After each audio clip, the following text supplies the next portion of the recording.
So good morning everyone. Today we will discuss or continue discuss the two approaches to human development. So the first one is the traditional development.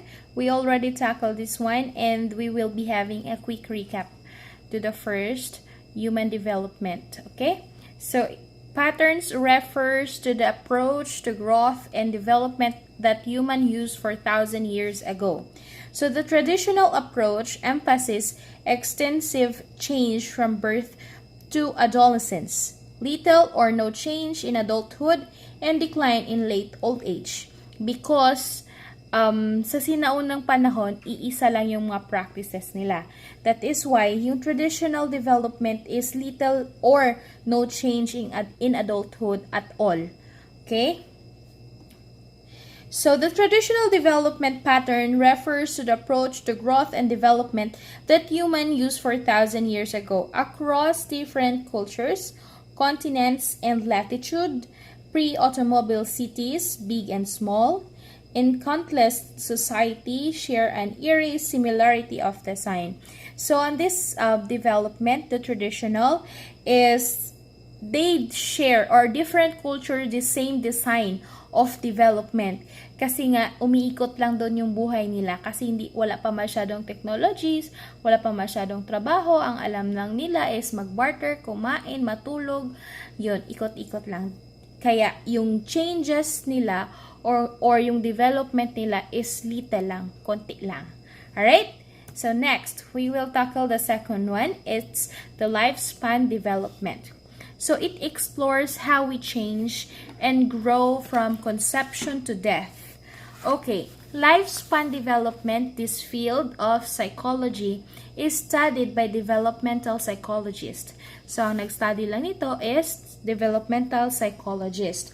Lifespan development also refers to the full process of human development from conception to death. It is a holistic approach to understanding all the psychological, cognitive, emotional, and social change that people go through. Alright, so himay-himay natin what are the characteristics in order to identify the lifespan development. Alright. First characteristic of lifespan development is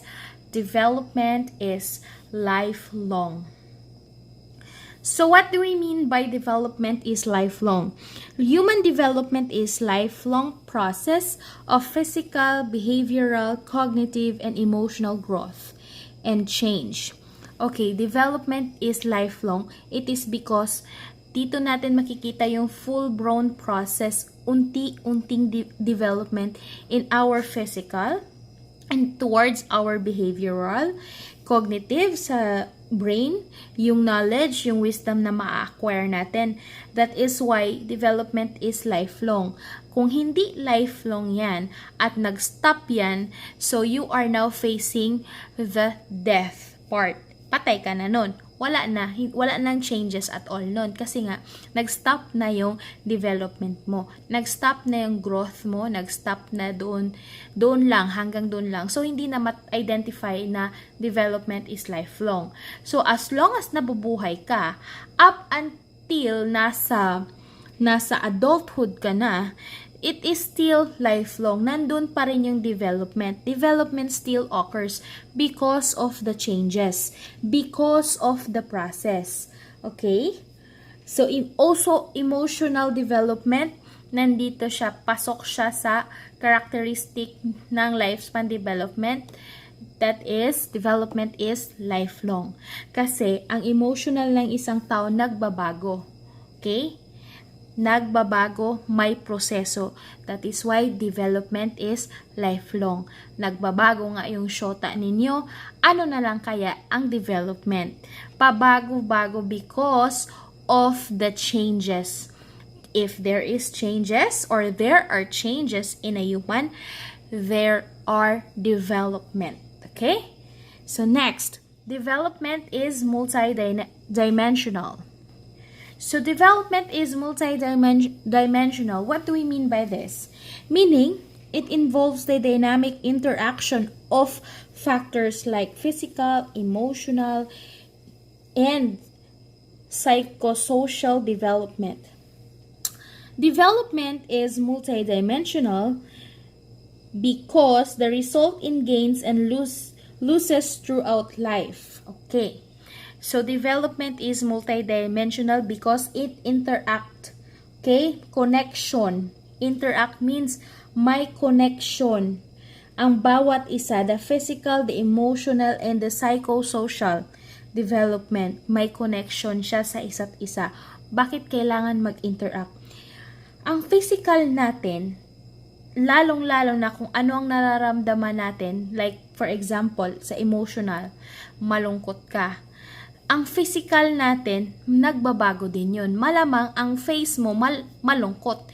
Hindi naman yung nararamdaman mo pero ang mukha mo masaya. Ang nararamdaman mo malungkot pero ang mukha mo masaya. Contradictory yun sa multidimensional. Kaya nga ang development. So let's continue. The development is multidimensional. Let's give another example. For example, when one language, such as English, is acquired early in development, the capacity for acquiring second and third languages, example Spanish and Chinese or Korean, okay, decreases later in development, especially after early childhood. So during adolescence, as individuals established romantic relationship, their time spent with friends may decrease.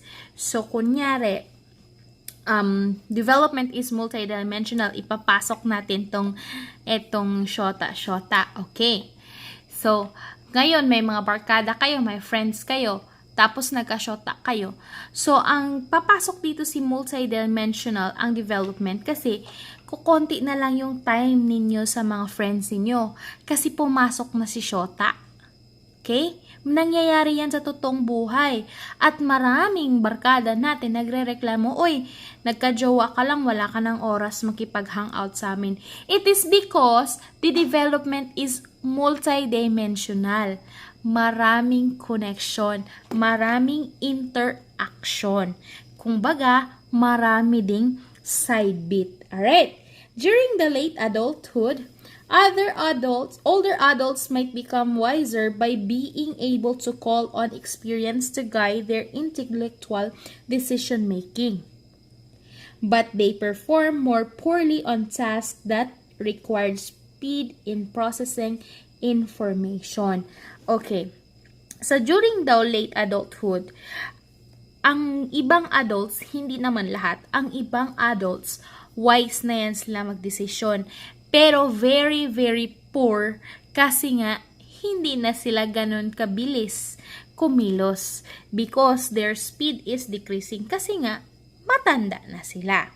That is why development is multidimensional. Alright? So let's talk about development is plastic. Hindi po ito yung development, yung plastic, hindi kagaya yan ng best friend ninyo na plastic, na nanghihiram lang yan ng ballpen tapos pagkatapos kinakalimutan na kayo. Or nangungumusta lang during may kailangan siya sa'yo. Or yung mga kapitbahay ninyo, nanginingitian lang kayo, hini-hi hello kayo dahil may kailangan o hihingi ng isang dakot na bahaw. Hindi po ganon si development. May ibang meaning dito ang word na plastic. So when we say development is plastic, the developmentalists debate how much plasticity people have in various dimensions at different points in their development. Plasticity means the capacity for change. Again, ang plastic dito meaning capacity for change. Alright, for example, can you still improve your intellectual skills when you are in your 70s or 80s? Yan yung question, ha? Again, can you still improve your intellectual skills when you are in your 70s or 80s? Okay. magiging, ano niya ito, activity for the day. Okay. Or might these intellectual skills be fixed by the time you are in your 30s so that further improvements is possible? So the researchers have found that the cognitive skills of older adults can be improved through training and development, better strategies. However, possibly we possess less capacity for change when we become old. So, yung late 30s natin or early 30s natin, nandun yung mga changes because mga trainings, nandun yung mga interaction from other people, nandun yung social, natin, may mga social clubs, may mga ina-attend tayong kung ano-ano. So, nandun yung pagbulusok ng development.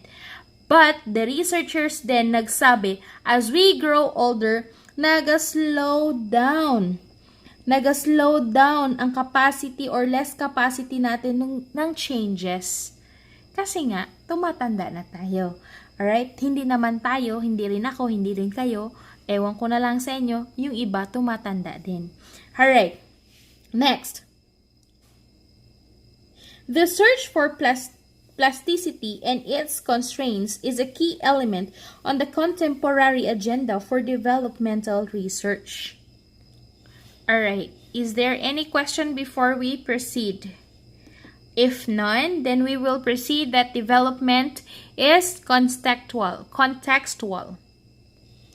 So, development is contextual. In all development occur within a context or settings. This context includes families, schools, peer groups, churches, cities, neighborhoods, universities, laboratories, countries, so on and so forth.